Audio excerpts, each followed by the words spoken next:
Elle allait chercher des médicaments contre les allergies et du lait d'amande lorsqu'un policier l'a menottée devant des inconnus. Il a affirmé qu'elle correspondait à une description. Il n'a même pas vérifié sa carte d'identité. La suite a bouleversé l'État tout entier. René Alco n'avait plus grand-chose à faire ce jour-là, juste prendre ses médicaments contre les allergies et acheter du lait d'amande pour ses smoothies du matin.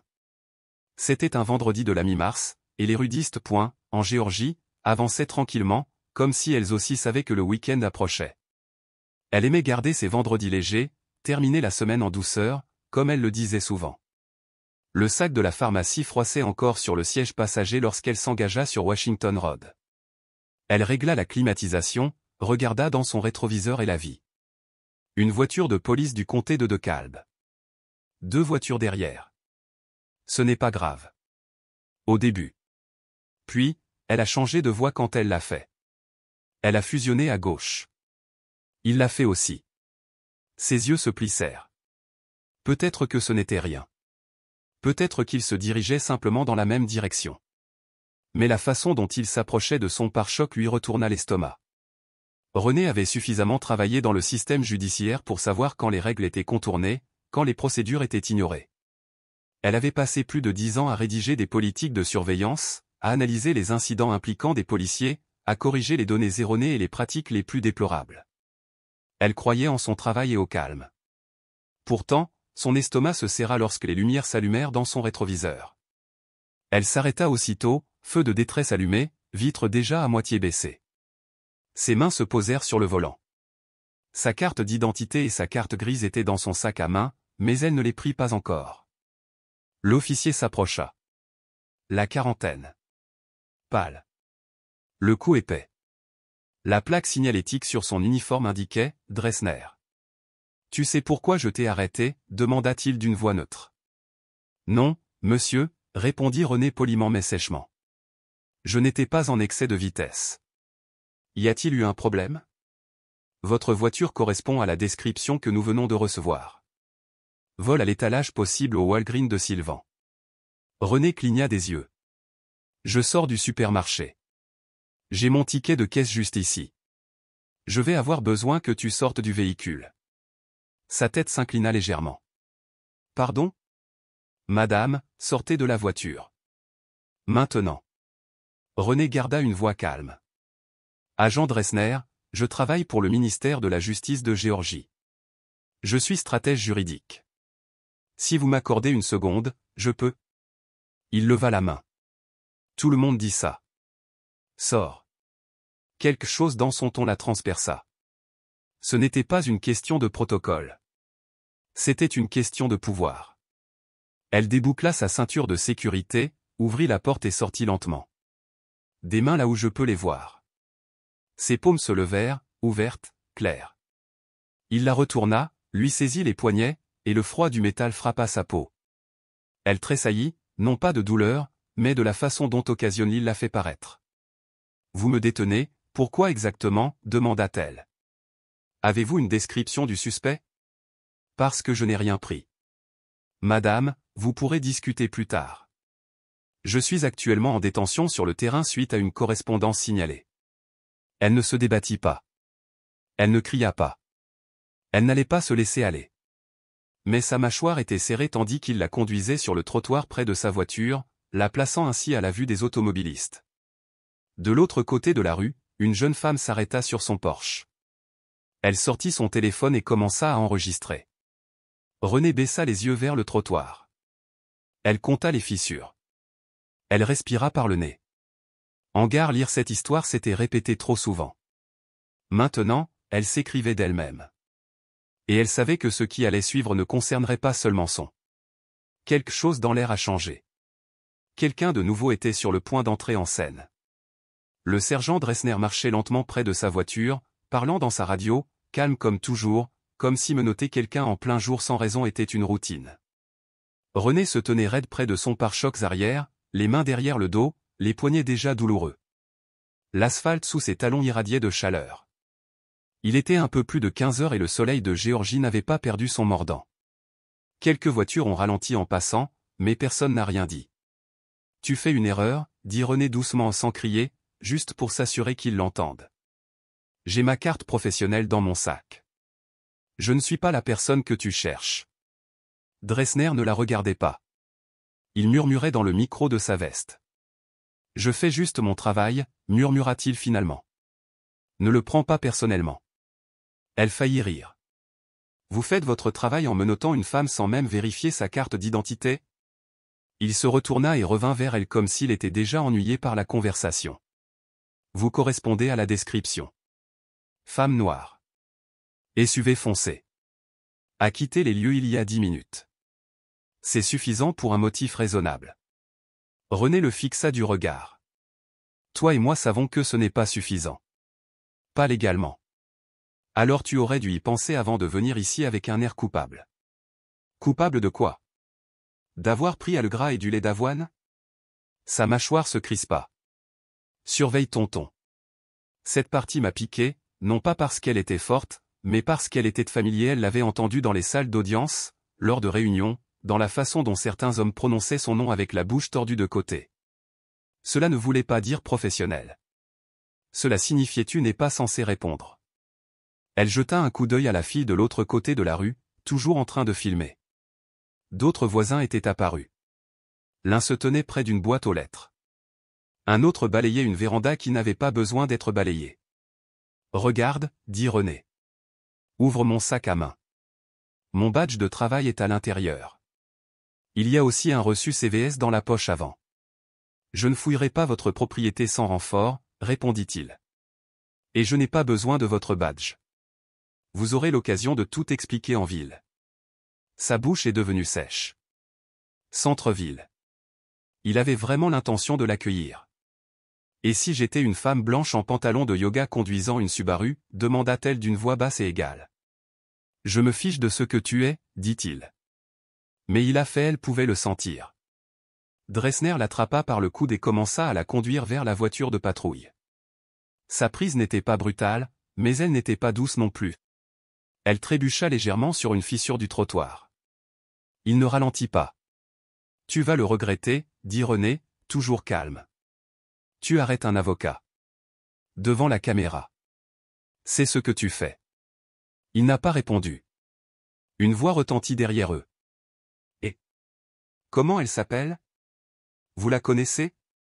La fille avec le téléphone était plus proche maintenant, traversant la rue. René la regarda. René Alco. Épelez-le, cria la fille. Je t'ai eu, RENEALCOTT. Je le publie sur Twitter tout de suite, a-t-elle dit. Ils vont voir ça. Dressner tira un peu plus fort sur le bras de René. Continuez à marcher. Mais la fille n'a pas reculé. Tu n'as plus le droit de te cacher. J'ai tout vu. J'ai tout filmé. Il ouvrit brusquement la porte de la voiture et guida René à l'intérieur. Elle n'opposa aucune résistance. Mais elle avait l'impression que la porte ne se refermait pas simplement sur la voiture, mais sur l'illusion qu'elle avait encore un filet de sécurité. Il fit le tour du siège avant. Ses clés tintinabulèrent. René pencha la tête en arrière et essaya de ralentir sa respiration. Elle n'était la martyre de personne. Elle détestait les histoires comme celle-ci. Elle avait passé sa vie à essayer d'empêcher que cela arrive à d'autres personnes. Mais maintenant, elle était enfermée au centre de l'un d'eux. Et l'ironie brûlait amèrement dans sa gorge. Quelqu'un l'observait déjà. De loin. Quelqu'un qui savait exactement qui elle était. La banquette arrière d'une voiture de patrouille n'est pas faite pour le confort. Le plastique brûlait les jambes de René. Les menottes s'enfonçaient dans le siège, lui enfonçant la colonne vertébrale. Elle ne pouvait pas bouger sans souffrir. Sous cet angle, elle ne voyait pas grand-chose, juste les toits, un léger mouvement au coin de ses yeux et son propre reflet dans le plexiglas. Ses boucles étaient plaquées contre son front. La sueur perlait sur sa mâchoire. Mais ce n'était pas la chaleur qui la rendait malade. Elle n'avait jamais été arrêtée. Ni adolescente, ni étudiante. Pas une seule fois en 15 ans de carrière dans le droit. Et maintenant, ça.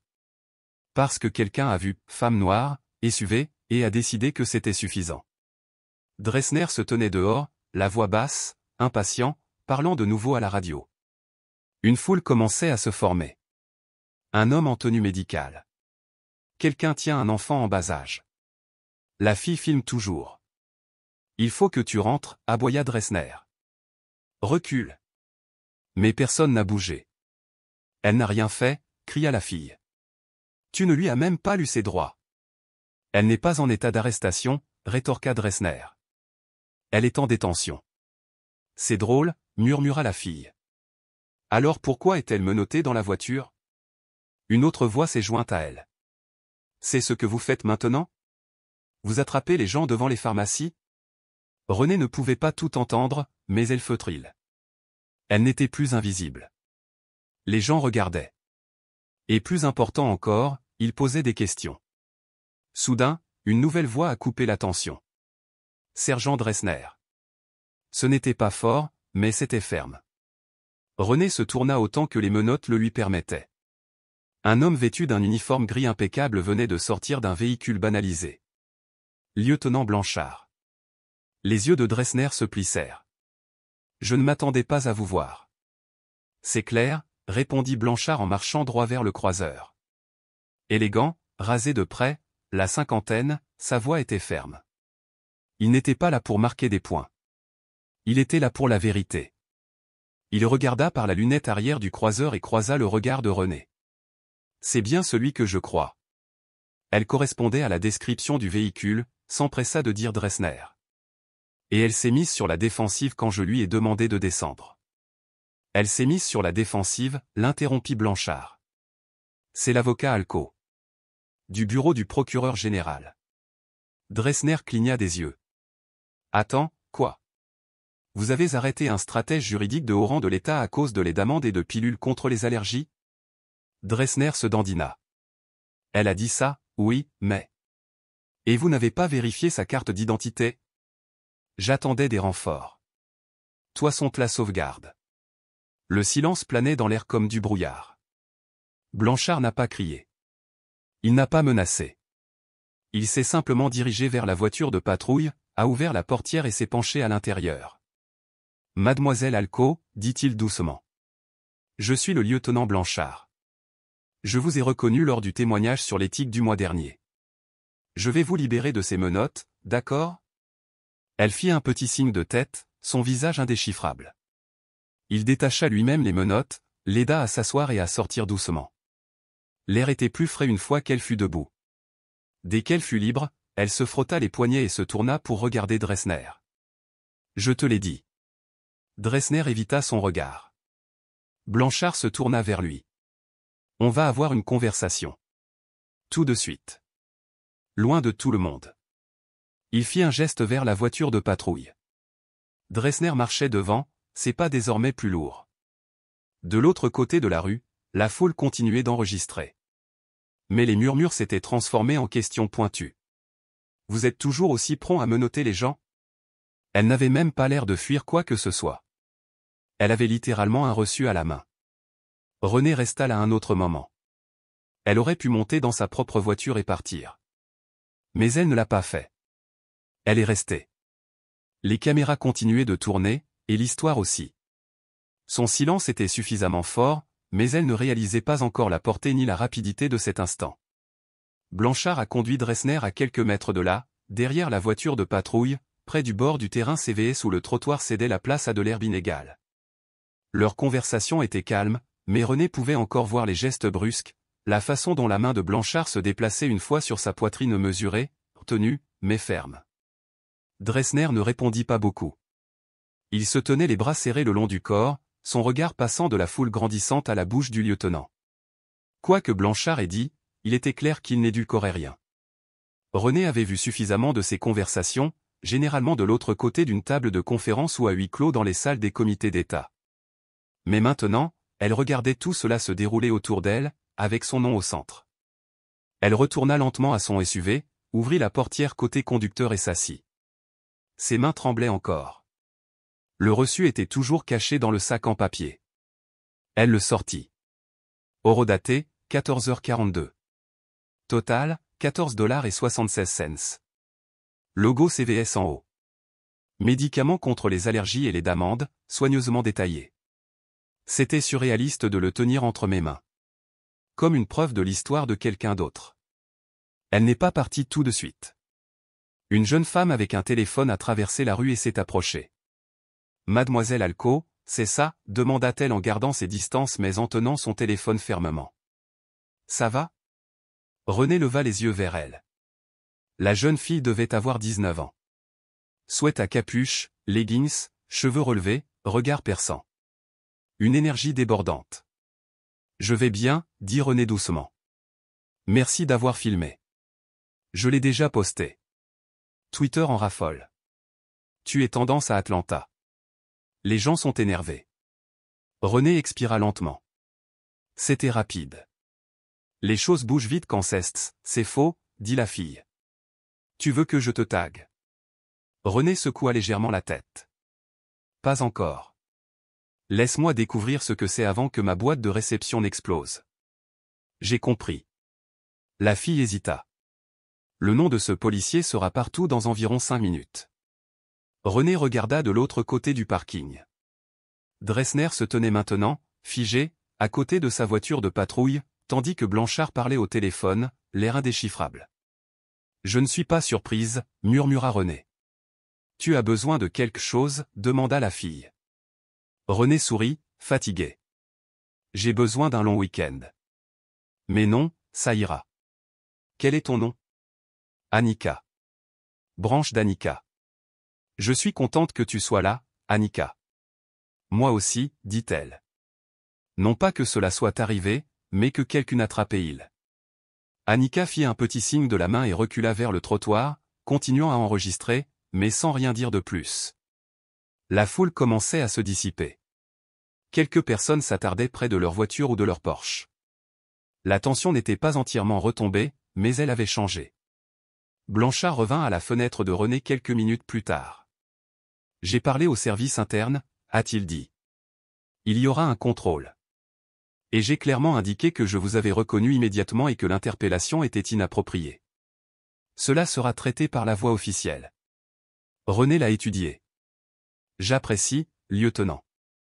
Mais vous et moi savons tous les deux comment fonctionnent ces chaînes. Il s'arrêta. Je sais que tu as toujours su réparer ce genre de dégâts. Je sais aussi que ce n'est pas plus agréable de devenir un exemple. Non, dit-elle. Ce n'est pas le cas. Il y eut un silence entre eux, pas hostile, mais lourd. Tu veux que je t'accompagne chez toi, demanda-t-il. Non, dit-elle. Je crois que j'ai besoin de motivation. D'accord.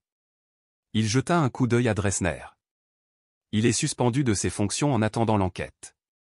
Vous recevrez un appel, probablement lundi. Je serai prêt.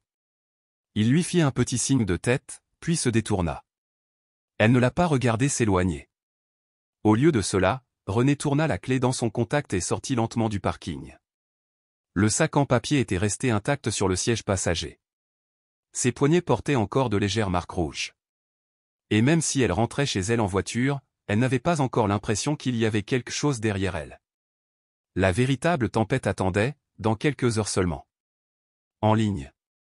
Fort. Et avide de réponses. Au moment où René atteignit son allée à College Park, son téléphone avait déjà commencé à vibrer, appels manqués, SMS, email, tout cela s'accumulait en l'espace de 20 minutes de trajet. Elle resta assise dans la voiture pendant un moment, le moteur éteint, le téléphone allumé sur ses genoux. Son frère Milo l'avait appelé à 3 reprises, ainsi qu'un collègue du bureau du procureur général.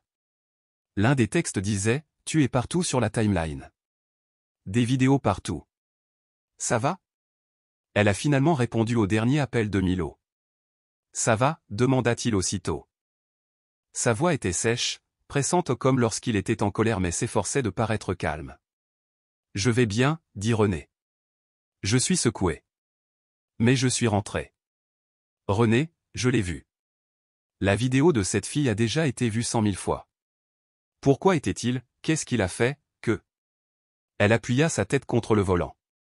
Il a dit que je correspondais à une description reçue lors d'un appel pour vol à l'étalage. Un SUV sombre. Une femme noire. Apparemment, ça lui suffisait. Et il t'a menotté? En public? Juste là, sur le trottoir? Milo resta silencieux pendant une seconde. C'est fou. Non, dit-elle. C'est la routine. C'est ça le vrai problème. Il laissa échapper un soupir. Tu veux que je vienne? Ça ira. J'ai juste besoin d'un peu de temps pour réfléchir. Un autre ping. Une autre alerte. Twitter cette fois. René entra dans sa maison et jeta ses clés sur la table d'appoint, se laissant tomber sur le canapé comme si elle s'était tenue debout pendant des heures. Elle ouvrit son ordinateur portable. Elle n'était pas prête à tout lire, mais elle avait besoin de savoir ce qui s'y trouvait. Elle a tapé son propre nom. La vidéo a été publiée sur plusieurs fils de discussion viraux. Elle avait déjà été relayée par des agrégateurs d'informations, quelques journalistes régionaux et même quelques comptes légaux vérifiés. La vidéo ne durait qu'1 minute et demie. Mais cela racontait une histoire complète. Une femme confiante. Calme. Posant des questions. Être renvoyée. Menottée. Et je me suis dirigé vers une voiture de police. La fille qui filmait avait sous-titré « Cette femme est avocate ». Menottée pour avoir récupéré des médicaments. Pas d'excuses. Pas de contrôle de badge. Juste un après-midi comme les autres en Géorgie. Il y a eu de l'indignation, des retweets et des appels à l'action. Mais il y avait aussi les réponses habituelles. Elle a dû dire quelque chose. Pourquoi n'a-t-elle pas simplement obéi? Les policiers n'arrêtent pas les gens pour rien. René les a fait défiler. Puis sa boîte de réception a de nouveau sonné.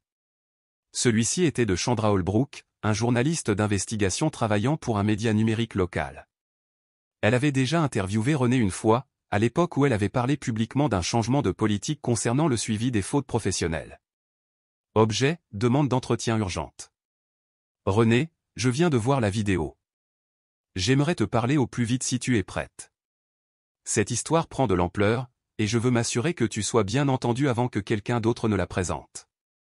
Pas de pression. N'hésite pas à me contacter quand tu seras prête. René ne répondit pas encore.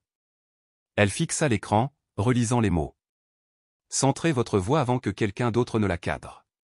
Cette partie est restée. Elle savait ce que cela signifiait.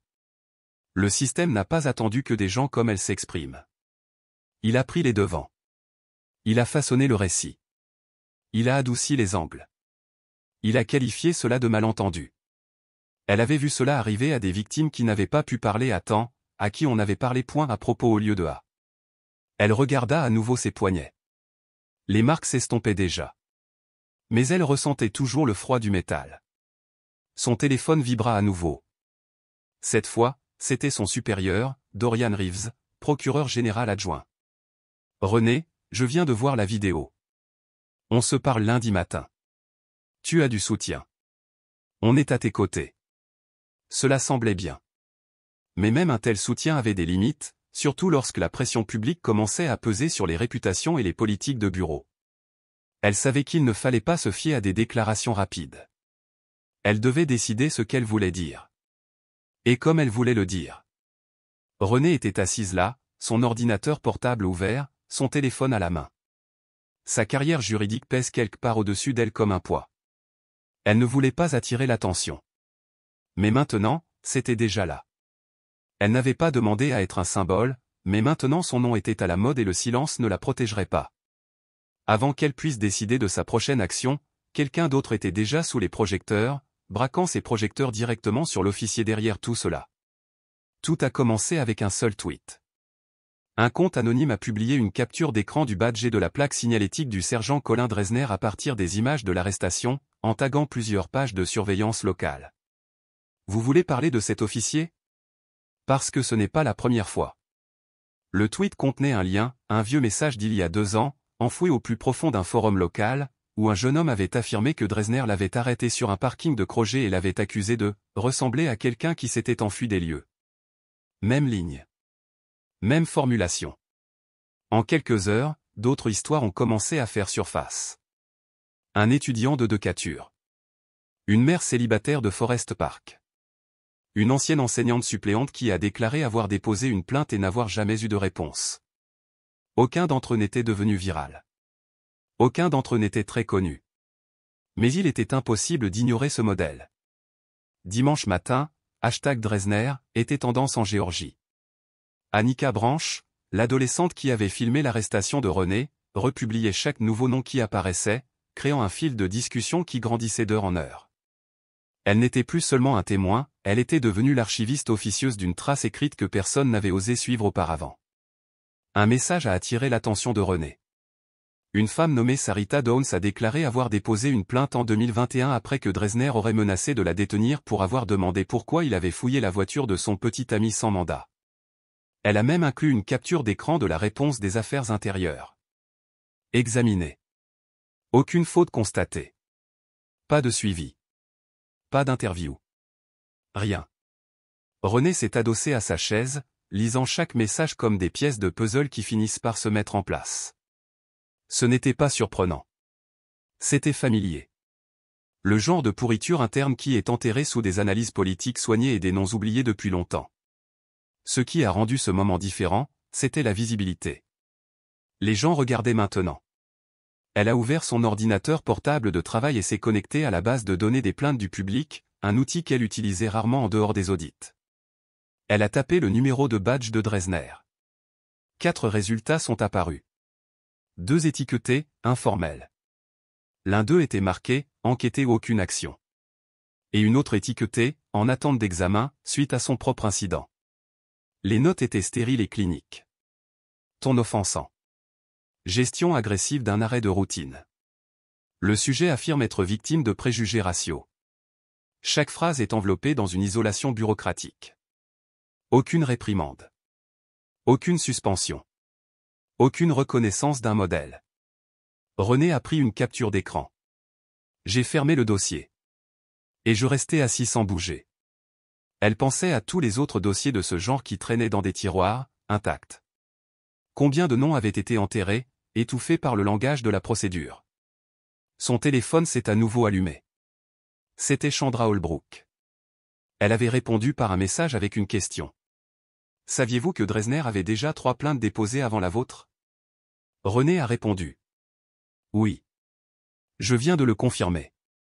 Rien n'a été fait. Un autre message est arrivé. Seriez-vous prêt à en parler publiquement? Elle fixait l'écran. La frontière entre public et privé avait déjà été franchie. Mais il y a une différence entre être filmé et choisir de parler. Après un moment, elle a tapé. Je t'appelle dans 1 heure. Puis elle a envoyé un autre SMS, celui-ci à Dorian Reeves. Il faut qu'on parle. Pas lundi. Aujourd'hui. Dans l'après-midi, plusieurs médias avaient repris l'histoire. Le conseil de surveillance civile de la ville a publié une courte déclaration reconnaissant l'inquiétude de la communauté. Le service de police a tweeté que le sergent Dresner avait été placé en congé administratif dans l'attente d'un examen interne. Encore cette phrase. Celui qu'elle avait vu agrafé à tant de noms. Toujours temporaire. Toujours vague. Mais cette fois, c'était différent. Parce que l'histoire n'allait pas disparaître. Et maintenant, c'était au tour de René de parler, avec sa propre voix, selon ses propres termes. Elle n'avait pas prévu de rendre cela public. Elle préférait les salles d'audience aux caméras, les témoignages écrits aux interviews. Mais lundi matin, sa boîte de réception était pleine de demandes. La vidéo a dépassé le 1 million de vues. Même son ancien professeur de droit de l'Oregon lui avait envoyé un courriel, « Je t'ai vu aux informations ». C'est à ce moment-là qu'elle a ouvert un document vierge et a commencé à taper. Elle n'a pas rédigé de déclaration juridique. Elle écrivait comme quelqu'un qui n'avait plus assez de place pour rester silencieux. Je n'étais pas en danger de perdre la vie ce jour-là, a-t-elle commencé. Mais j'ai perdu quelque chose. Elle a parlé de l'arrêt. À propos de l'humiliation d'être menotté devant des inconnus. À propos de la rapidité avec laquelle la dignité peut disparaître lorsque quelqu'un décide que votre voix n'a pas d'importance. Elle parlait des reçus dans son sac, du silence dans la voiture. La façon dont les gens ne vous croient que lorsqu'il est trop tard. Je ne criais pas. Je n'ai pas résisté. Je ne correspondais à aucune description réelle. Mais j'ai quand même été traité comme une menace, parce que c'est ce que certaines personnes voient en premier. Avant le badge. Avant les mots. Avant la vérité. Elle n'a jamais mentionné le nom de Dresner. Elle n'était pas obligée de le faire. À 9 h du matin, juste avant de se connecter à un appel Zoom avec Dorian Reeves et l'équipe de communication du département, elle l'a publié sur son compte personnel. À midi, il avait été partagé plus de 50 000 fois. Les réponses ont afflué, du soutien, certes, mais aussi des témoignages. D'autres femmes. Autres professionnels. Des gens en tenue médicale, en costume, en sweat à capuche et en uniforme. Partager les moments où leurs titres de poste ne les ont pas protégés du jugement. Je suis infirmière. Ils pensaient que je volais des médicaments dans mon propre hôpital. Je suis avocat d'affaires. On m'a suivi dans un magasin comme si je volais à l'étalage. J'avais ma carte d'identité officielle en main, et ils ont quand même appelé des renforts. C'était bouleversant. Mais aussi un ancrage. Plus tard dans l'après-midi, elle a accordé sa première interview à la caméra avec Chandra Holbrook. Ils se sont rencontrés devant un bureau neutre à decature. Pas de lumière flashy. Pas d'équipe de maquillage. Juste 2 chaises et un caméraman. Vous avez travaillé dans les coulisses pendant longtemps, a déclaré Chandra alors que les caméras tournaient. Pourquoi parler maintenant? René n'a pas bronché. Parce que j'ai enfin compris ce que l'on ressent de l'autre côté, a-t-elle déclaré. Toutes les politiques que j'ai contribué à élaborer, toutes les mesures de surveillance que j'ai défendues, rien de tout cela n'a empêché ce qui m'est arrivé. Et si cela ne s'est pas arrêté pour moi, qu'est-ce que cela signifie pour tout le monde? Chandra se pencha en avant. Que diriez-vous à ceux qui continuent de défendre ce qui s'est passé et qui disent que l'officier faisait simplement son travail? René marqua une pause, puis répondit. Si votre travail vous permet d'ignorer les paroles, les faits et l'identité d'une personne, alors il est peut-être temps de redéfinir ce qu'est réellement ce travail. Le clip a été diffusé ce soir-là aux informations locales, puis a été diffusé à l'échelle nationale. René ne s'attendait pas à ça. Elle pensait que cela resterait régional. Juste une autre tempête de feu qui s'éteindra jeudi. Mais ce ne fut pas le cas. Parce que les gens étaient fatigués. Fatigués du même scénario. Fatigués d'attendre des caméras corporelles, des notes internes et des excuses soigneusement formulées. René avait dit ce que tant de personnes ressentaient depuis des années. Mais elle l'avait dit avec un calme qui ne pouvait pas être transformé en colère. Le lendemain matin, quelqu'un a peint « Dignity ressemble à René » sur un mur à l'extérieur du palais de justice du comté de Fulton. Un hommage silencieux. Mais fort à sa manière.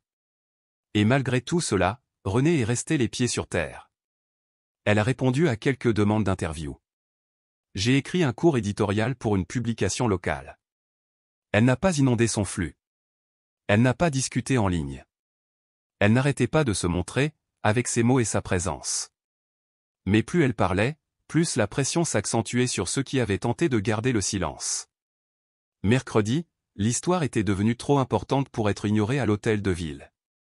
Ce qui avait commencé comme un incident de quartier s'était transformé en conférence de presse, en salle de réunion syndicale et en ordre du jour matinal du maire. Les téléphones du département de police du comté de DeKalb sonnaient sans arrêt. Les avocats des droits civiques ont fait le tour des médias. Et l'expression « correspond à la description » est devenue une punchline dans les tweets en colère et les pancartes de protestation. Mais à l'intérieur du bâtiment du syndicat de police sur Memorial Drive, l'ambiance était différente. Portes fermées. Des réunions tendues. Les gens choisissent leurs mots avec beaucoup de soin. Colin Dresner avait été placé en congé administratif, mais seulement après plusieurs jours de protestation publique. Certains policiers le défendaient discrètement, murmurant qu'il n'avait rien fait de mal. D'autres, en revanche, prenaient rapidement leur distance. La responsable des relations publiques du département, Lena Stowell, a publié une déclaration qui ressemblait davantage à une énigme. Nous prenons ces questions au sérieux et nous engageons à veiller au respect du protocole. Le ministère continuera de coopérer au processus de surveillance. Aucune mention de René par son nom. Aucune excuse. Juste des répliques stériles qui semblaient soigneusement répétées. À l'extérieur du commissariat, les manifestations avaient commencé. Pas une foule immense, mais une foule constante ou une douzaine ici, une trentaine là. Les gens brandissaient des pancartes, des tracts et des codes QR renvoyant directement à l'historique des plaintes de Dresner. Des étudiants de l'Université d'État de Géorgie. Des femmes âgées des églises voisines. De jeunes professionnels brandissaient des copies imprimées de la déclaration publique de René. Et le chant qui a été le premier à prendre de l'ampleur. Vérifier le sac à main avant les menottes. Il ne s'agissait plus seulement de René, mais de ce qu'elle représentait. Au niveau de l'État, le bureau du procureur général ne pouvait pas non plus se permettre d'ignorer l'attention. Jeudi matin, René a été convoqué à une réunion à huis clos avec le procureur général Milton Farrow et quelques adjoints de haut rang. Elle est arrivée tôt, dossier en main, vêtue d'un blazer bleu marine et d'un pantalon, non pas parce qu'elle voulait avoir l'air professionnel, mais parce qu'elle refusait de se laisser réduire à « la femme menottée sur le trottoir ». Farrow se leva quand elle entra. « René, dit-il avec un demi-soupir. Content que tu aies pu trouver du temps. » Elle s'assit calmement. « Je me disais que je te reverrais tôt ou tard. » Il esquissa un sourire crispé. « Tu es devenu le visage d'une histoire très compliquée. Je n'ai pas demandé à l'être. » « Non, vous ne l'avez pas fait, » a-t-il admis en tapotant son bureau avec un stylo. « Mais maintenant, les législateurs nous demandent quel mécanisme de responsabilisation nous soutenons. Si notre bureau en fait assez pour empêcher que cela ne se reproduise. » « Je pose cette question depuis que je suis arrivé ici, » répondit René d'un ton neutre. L'un des adjoints s'est éclairci la gorge. « On parle d'une force opérationnelle conjointe. De commission d'examen civil. De politique de transparence. J'ai rédigé 3 versions de cette politique l'année dernière, » a déclaré René. Personne ne voulait y toucher. Farrow se pencha en arrière. Cela a changé. La pression crée le mouvement. Les gens veulent de l'action et de l'effet. René le regarda, les yeux fixes. Alors, rends le réel. N'utilise pas mon visage pour faire du spectacle alors que rien ne change en coulisses. Il n'a pas répondu immédiatement. Puis il a dit. Nous aimerions que vous coprésidiez le groupe de travail. Elle cligna des yeux. Pardon ? Vous connaissez les enjeux. Vous en avez vécu les conséquences. Vous avez déjà la confiance du public. Vous superviseriez la structure, la collecte des données et le processus d'évaluation. Et Dresner ? Il fait l'objet d'une enquête. Nous n'avons aucune influence directe sur son déroulement. Tu veux que j'aide à nettoyer le système qui m'a menotté il y a une semaine ? Nous voulons que vous nous aidiez à réparer ce qui est cassé. Et vous êtes particulièrement qualifié pour cela. René prit une inspiration. Elle sentait les calculs politiques dans la pièce. Il ne voulait pas qu'elle soit là, sans contrôle, et qu'elle fasse des vagues. Il la voulait à l'intérieur du système, là où son pouvoir pourrait être dirigé. Pourtant, une part d'elle-même voulait dire oui. Pas à cause d'eux. À cause des gens dehors. À cause d'Annika. À cause de Sarita Downs. Parce qu'il fallait bien que quelqu'un tienne la lampe torche. J'y réfléchirai, dit-elle. Mais seulement si le groupe de travail inclut des personnes qui ont été arrêtées. Pas seulement celles qui rédigent les règles. Farrow parut surpris pendant une seconde puis hocha la tête. Compris. René se leva.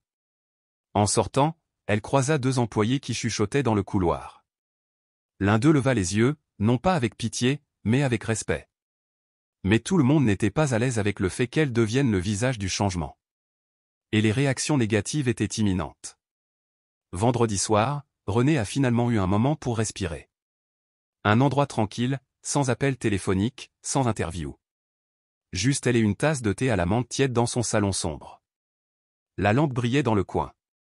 Ses chaussures étaient toujours près de la porte. Son blazer était drapé sur l'accoudoir. Ses yeux étaient fatigués, non seulement à cause de la semaine, mais aussi à cause de ce qui s'était détaché. Elle était assise en tailleur sur le canapé, faisant défiler son téléphone. Pas pour vérifier les mentions, juste pour effacer les notifications. Elle ne cherchait pas à en savoir plus sur elle-même. Elle savait déjà ce qui s'était passé. Ce qu'elle ne comprenait pas encore complètement, c'était ce que cela lui avait fait. Le coup à la porte était léger, mais délibéré. Elle posa sa tasse et tira le rideau. C'était Milo, avec des sacs à emporter et un sweat à capuche sur lequel était écrit « Demande-moi pourquoi je suis en colère ». Elle sourit en ouvrant la porte. « Ne me dites pas que c'est une coutume. »« Non, dit-il en entrant. »« Etsy. Fait par une prof de Mâcon. Elle a ta citation sur ses mugs maintenant. » René haussa un sourcil. « Quelle citation ?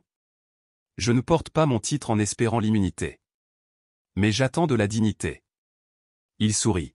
« Tu es sur les verres, maintenant. C'est la folie. » Elle leva les yeux au ciel, mais sourit. Ils se sont assis à table et ont déballé la nourriture, du gombo frit, du poisson chat grillé et du pain de maïs d'un endroit où ils avaient l'habitude d'aller avec leur père quand ils étaient enfants. Pendant un moment, ils mangèrent en silence, confortablement installés, dans un état familier. Puis Milo leva les yeux. « Est-ce que cela te semble déjà réel? » « Quelle partie? » « Tout. Les caméras, les manifestations, les offres. Le fait que tu aurais pu être arrêté si ce lieutenant ne s'était pas présenté. » René mâcha lentement avant de répondre. « J'ai l'impression que c'est l'histoire de quelqu'un d'autre. Mais je sais que c'est la mienne. Parce que je me réveille encore en me disant que j'aurais dû faire les choses différemment. » « Comme quoi? » « Je ne sais pas. J'ai été plus silencieux. Moins parlé. Plus expliqué.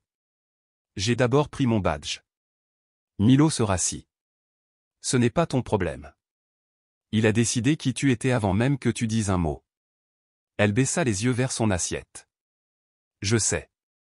Mais ça n'empêche pas la répétition dans ma tête. » Milo tendit la main par-dessus la table et tapota ses jointures. « Ne les laissez pas déformer les faits. Vous êtes resté calme. Vous avez réagi. Et maintenant, les gens vous écoutent. » Elle hocha la tête, lentement et silencieusement. Plus tard dans la soirée, René reçut un appel de Sacha, un collègue qu'elle encadrait depuis des années. Sacha était encore nouveau, toujours brillant, observant constamment les progrès de René dans le système.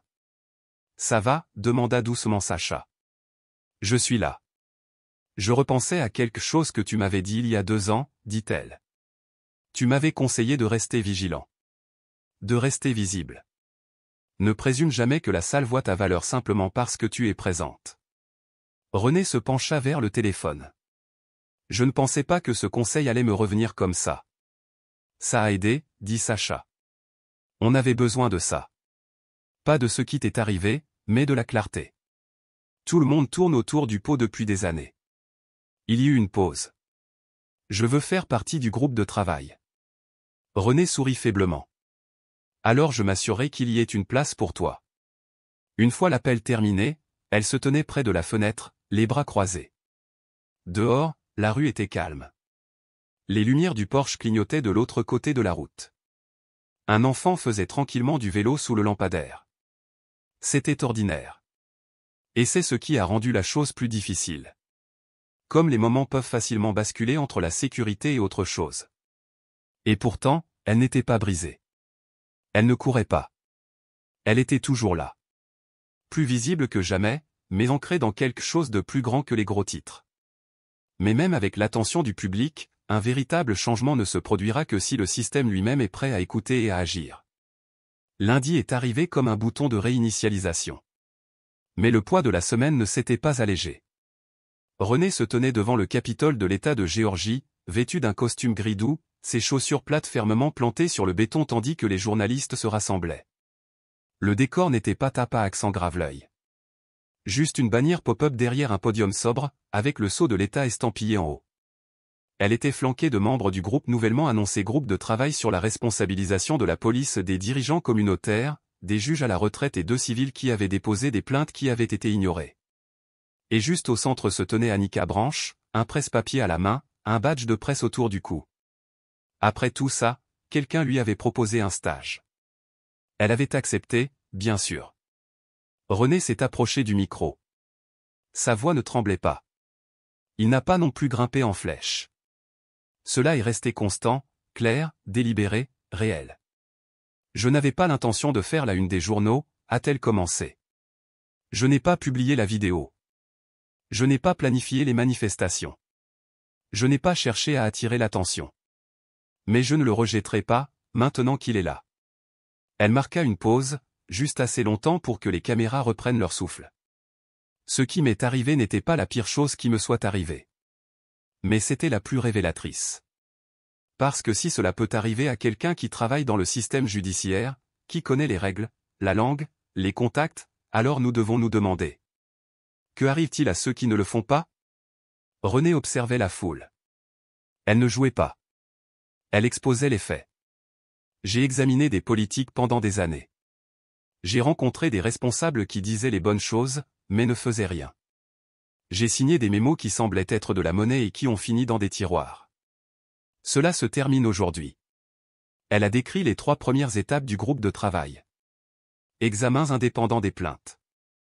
Accès public aux données sur les fautes professionnelles. Entretiens communautaires obligatoires lors de toute enquête sur un recours à la force. De petites choses. Mais réelles. Et puis, elle a terminé comme elle le devait, pour elle-même. Il ne s'agit pas seulement de moi. Il s'agit de la rapidité avec laquelle nous pouvons être effacés lorsque quelqu'un décide que nous sommes gênants. Je ne m'attends pas à une immunité. Mais je m'attends à être vu pleinement, équitablement et avec dignité. La foule resta silencieuse pendant une seconde. Puis les applaudissements ont retenti. Pas de façon tonitruante, mais régulière. Après la conférence, René s'est dirigé vers le bord des marches et s'est levé pour une photo avec l'équipe du groupe de travail. Annika se tenait à côté d'elle. Milo attendait à proximité, les bras croisés, l'air à la fois fier et protecteur. Plus tard, en retournant à sa voiture, René croisa une femme peut-être âgée d'une soixantaine d'années qui tenait une pancarte manuscrite. « Mon petit-fils a été arrêté par le même policier. Personne ne nous a cru. Merci d'avoir parlé. » Ils se regardèrent dans les yeux. Pas un mot. Juste un hochement de tête. Pas le genre qui met fin à une conversation. Mais celui qui commence par une compréhension tranquille. De retour dans sa voiture, René prit une profonde inspiration. Pas de soulagement. Pas de conclusion. Préparation. La tâche qui nous attend ne sera pas très glamour. Ce ne serait pas rapide. Il y aurait de la résistance. De la bureaucratie. Du silence. Encore du chagrin. Mais maintenant, de plus en plus de gens regardaient. De plus en plus de gens parlaient. Et quelqu'un avait finalement ouvert la porte. Avant de mettre le contact, elle a sorti son téléphone. Pas de nouvelles mentions. Pas de mails urgents. Juste un SMS de Sacha. Ils ne sont pas prêts pour toi. Mais tu es exactement ce dont ils ont besoin. Elle sourit et répondit. Donnons-leur ce qu'ils n'ont pas demandé, mais qu'ils auraient toujours dû avoir. S'il y a une chose que cette histoire nous rappelle, c'est celle-ci. Les titres ne protègent pas les gens contre le profilage. La politesse n'empêche pas les menottes. Et la dignité ne devrait pas être quelque chose que vous devez prouver. René n'est pas devenue virale parce qu'elle a perdu le contrôle. Elle est devenue virale parce qu'elle a gardé sa voix alors que quelqu'un a essayé de la lui enlever. Que cela soit la leçon. Parlez-en quand cela compte. Restez calme, mais jamais petit. Et lorsque les projecteurs vous trouvent, ne vous éloignez pas. Tenez-vous plus droit.